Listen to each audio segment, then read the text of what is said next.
কেমন আছেন? আশা করি সবাই ভালো আছেন এবং সুস্থ আছেন। সো আজকে আমি দেখাবো আপনি কীভাবে একটা ফেক স্ক্রিনশট জেনারেট করতে পারেন পেমেন্টের।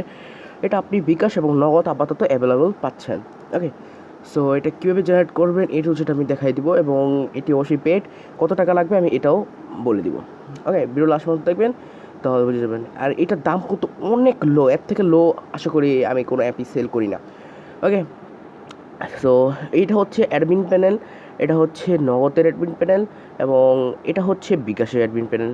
আপনারা যখন আমার থেকে নেবেন তো আপনাদের এগুলো এই চারটা জিনিসই আমি আপনাদের দিয়ে দিব। ওকে, তো দেখাই। তো ফার্স্টে আমরা বিকাশের জেনারেটরটা করব, বিকাশের স্ক্রিনশট আমরা জেনারেট করব। সেটার জন্য আমরা যেটা করব, আগে আমাদের বিকেএসএস জেনারেটর এটাতে আমরা ক্লিক করে দিলাম। দেন ক্লিক করার পরেই আমাদের একটা সামনে একটা অ্যাড শো হচ্ছে, দেখতে পারতেছি। অ্যাডসকে আমরা ইগনোর করব, কোনো সমস্যা নাই। তো এখানে দেখেন, এখানে কন্ট্যাক্ট আস লেখা আছে, আপনি চাইলে আমাদের সঙ্গে যে কোনো প্রবলেমে কন্ট্যাক্ট করতে পারেন। তো এখানে দেখেন একবার কি ব্যবহার করার সাথে সাথে আপনার কিটি এক্সপায়ার হয়ে যাবে, মানে আমাদের একটা কি লাগবে এই স্ক্রিনশট জেনারেট করার জন্য। আমরা যদি আন্দাজে যে কোনো কি দিয়ে এন্টার করতে চাই, আমরা কিন্তু এন্টার করতে পারবো না। ওকে, সো আমাদের একটা কী দেওয়া লাগবে। তো এই কীটা কোথা থেকে পাবো? যখন আমাদের থেকে কিনবেন আপনি, তখন আপনাদের এই অ্যাডমিন প্যানেলটাও পাবেন। ওকে, অ্যাডমিন প্যানেলটা পাওয়ার সাথে সাথে অ্যাডমিন প্যানেল আমি আপনাদের এইভাবেই দিয়ে দেবো, কোনো সমস্যা নাই। বাট আপনার একটা পারচেস আইডি এবং পারচেস পাসওয়ার্ড লাগবে, এটা আপনাদের আমাদের থেকে কিনতে হবে। কত টাকা দিয়ে কিনবেন? অনলি 50 টাকা। 50 টাকাতে কিনলে আপনি আনলিমিটেড স্ক্রিনশট জেনারেট করতে পারবেন। ওকে, এন্টার পারচেস আইডি, এখানে আমাদের একটা ইমেল এবং একটা পাসওয়ার্ড দিতে হবে। তো আমি ইমেলের পাসওয়ার্ডটাকে দিয়ে নিই। তো দেখেন ইমেলের পাসওয়ার্ড আমি দিয়ে আমি লগ ইন করে ফেললাম। সো আপনি যখন আমাদের থেকে কিনবেন, আমিও আপনাদের একটা ইমেল অ্যান্ড পাসওয়ার্ড দিব আমরা। সো দেখেন এখানে মাইকিতে লিখলে আপনি যত কি এখানে জেনারেট করবেন তত কি এখানে শো হবে। তো আমার আপাতত কোনো কি জেনারেট নাই, সেহেতু আমি জেনারেট নিউ কেতে ক্লিক করব।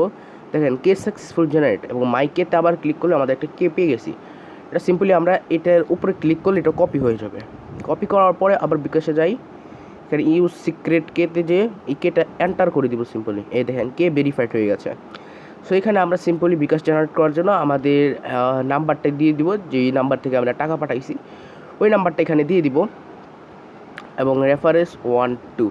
তো এটা হচ্ছে যে নাম্বারে আমরা টাকা পাঠাইছি ওই নাম্বারটা এখানে দিয়ে দিব। সিম্পলি দেওয়ার পরে আমরা সিম্পলি গেট স্ক্রিনশটস এটাতে ক্লিক করব। তো দেখেন আমাদের কিন্তু স্ক্রিনশট রেডি হয়ে গেছে। তো এরকম একটি স্ক্রিনশট আপনি পেয়ে যাবেন। এটা সিম্পলি আপনি এখান থেকে স্ক্রিনশট, এখানে এগুলো স্ক্রিনশট একটা নিয়ে আপনি যে কোনো কারোর কাছে গিয়ে যে বলতে পারেন ভাই আমি এত টাকা পাঠাইছি। ওকে, এভাবে আপনি দিতে পারেন এখানে। সো এটা হচ্ছে বিকাশের ক্ষেত্রে। এখন নগদের ক্ষেত্রেটা আমি দেখাই। সো নগদে আমি নগদ এসএস জেনারেট এটাতে আমি যাই। এই এররটা সমস্যা নাই, এই এররটা আমরাও ঠিক করে দিব। দেন এখানে দেখেন আমাদের যেটা বলছে একবার কি ব্যবহার করা সেম টু সেম জিনিসটা। ওকে, আপনি যেই কেটাই ব্যবহার করছেন ওই কেটা আবার এখানে দিয়ে লগ ইন করতে পারবেন না, বারবার কি জেনারেট করতে হবে আপনাদের। ওকে, তো এখানে আমি যাই অ্যাডমিন নগদ, এটা গেলাম। যাওয়ার পরে আপনাদের এখানে এন্টার পারচেস আইডি, এখানে আমাদের একটা পারচেস আইডি দিতে হবে, পারচেস পাসওয়ার্ড। তো নগদের পারচেস আইডি পাসওয়ার্ড এবং বিকাশের পারচেস আইডি পাসওয়ার্ড দুইটা কিন্তু আলাদা থাকবে। তো আমি পারচেস আইডি পাসওয়ার্ডটা আবার দিয়ে নিই। সো আমাদের পারচেস আইডি পাসওয়ার্ড দিয়ে আমাদের এটা হয়ে গেছে। দেন এখানে দেখেন মাইকিতে ক্লিক করলে আমাদের কয়েকটা কি জেনারেট অলরেডি আছে, যখন কি দেখাচ্ছে। তো আমি জেনারেট নিউ কেতে ক্লিক করি। তো এখানে দেখেন একটা কি দেখা যাচ্ছে, এই কিটা আমরা কপি করে ফেললাম। এই কিটা কপি করার পরে আমরা এটাতে যাই, এখানে আমরা ইউজ সিক্রেট কে থেকে এটা এন্টার দিয়ে দিই, কে ভেরিফাইড হয়ে গেছে। দেন আমাদের রিসিপ্ট নাম্বার, এই নাম্বারটা আমরা দিয়ে দিব। দেওয়ার পরে আমরা এখানে কত টাকা পাঠাইছি ওইটা দিয়ে দিব, আমরা কখন পাঠাইছি 7ই এপ্রিল, মানে এগুলো আর কি ডেট দিয়ে দেবো। আর যখনই আপনি এগুলো কিছু লিখতে যাবেন তখন অ্যাডসে কিন্তু একটু এরকম দেখা যাবে, বাট এটা সমস্যা নাই কোনো। হ্যাঁ, এটা রেফারেন্স নাম্বার, এগুলো সব কিছু ফিল আপ করে আপনি গেট স্ক্রিনশটে যখনই ক্লিক করবেন দেখেন আপনার নগদের কিন্তু স্ক্রিনশট জেনারেট হয়ে গেছে, একদম রিয়েলিস্টিক। ওকে, দেন সিম্পলি আপনি এটা স্ক্রিনশট নিয়ে যে কোনো কারোর কাছে আপনি এটা দিতে পারেন। ওকে, এটা হচ্ছে নগদের স্ক্রিনশট জেনারেটর। সো এটাই হচ্ছে দেখেন। এখন দেখেন আমি একটা জিনিস দেখাই, আমি যে নগদের কেটা জেনারেট করছি এই কে দিয়ে কি আমি আবার লগ ইন করতে পারবো কি না ওইটা আমরা একটু টেস্ট করি। তো মাত্র এই কেটা আমরা জেনারেট করছিলাম। ওকে, এন্টার যদি দেই দেখেন কে ইনভ্যালিড অর এক্সপায়ার্ড, আমারটা এক্সপায়ার্ড হয়ে গেছে। তো যদি আমি আবার ইউজ করতে চাই তাহলে আবার জেনারেট নিউ করে এই কেটা কপি করতে হবে। কপি করার পরে এই যে এটা কেটে দিয়ে আবার এটাতে এন্টার করতে হবে।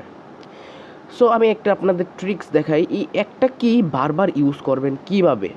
বারবার ইউজ বলতে যে আপনি অনলি 5-6 মিনিট করতে পারবেন, এর বেশিটা মানে যতক্ষণ আপনার মোবাইলে এই অ্যাপটা এই পর্যন্ত অন থাকবে। ধরেন আপনি একটা কি জেনারেট করলেন, তো কে জেনারেট করার পরে এটা কে হয়ে গেছে, দেন আপনি ব্যাক দিলেন, এই দেখেন এখন যদি আমি আবার এন্টার ক্লিক করি, এই দেখেন এন্টার করতে হয়ে গেছে।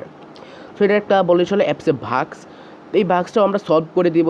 এটা হচ্ছে যারা ভাগসটা সলভ করার আগে নিয়ে ফেলবেন তাদের জন্য এটা থাকবে, আর যারা ভাগস সলভ করার পরে করবেন তাদের কিন্তু আর যখন আপনি ব্যাগে ক্লিক করবেন এখানে আর আসবে না, ডাইরেক্ট এখান থেকে ব্যাক হয়ে যাবে। ওকে, এরকম আসা পড়বে। তো এটাই।